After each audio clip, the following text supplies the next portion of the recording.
কেমন আছো? শোন কেন এই পাগলামি করছে না। তুমি এখন ছেলেকে ফোন দিবা, ফোন দিয়ে বলবে আমাদের সম্পর্কের কথা, বলবে যে তুমি বিয়েটা করতে পারছো না, তুমি মাথায় রাজি হয়ে গেছিলে, বাস।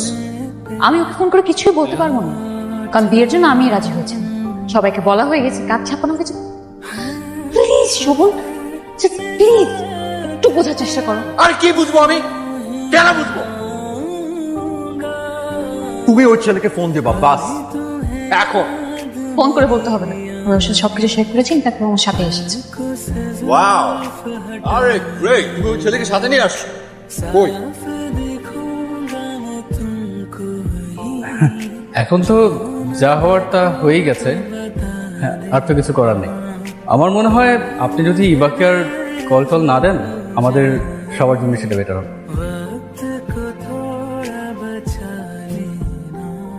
মানে if you don't disturb us. জানেন আমাকে, she is my girlfriend. Disturb আপনি আমাকে করছেন। কেন থেকে যান, আমি আপনার সাথে কোনো কথা বলতে চাচ্ছি না, ওর সাথে আমি কথা বলছি।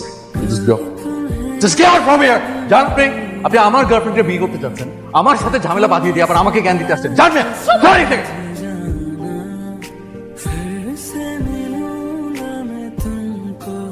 লজ্জা করে না আমাকে গার্লফ্রেন্ড রাখতে? এই বয়ফ্রেন্ডগিরি কোথায় ছিল? এই বয়ফ্রেন্ডগিরি কোথায় ছিল যখন আমি পাগল হয়ে যেতাম দেখা করার জন্য?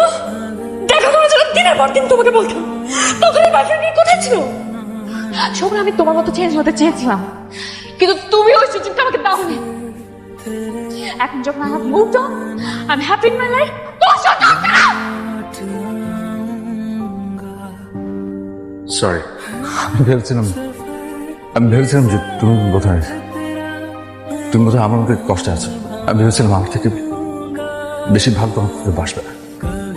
কতটুকু ভালোবাসে সেটা আমি জানি, but he respects me, and ওটাই আমার জন্য ইম্পর্টেন্ট। শুরুতে সবাই এরকমই করে, সময় আসলে বোঝে। আমি তোমাকে ডিস্টার্ব করবো না।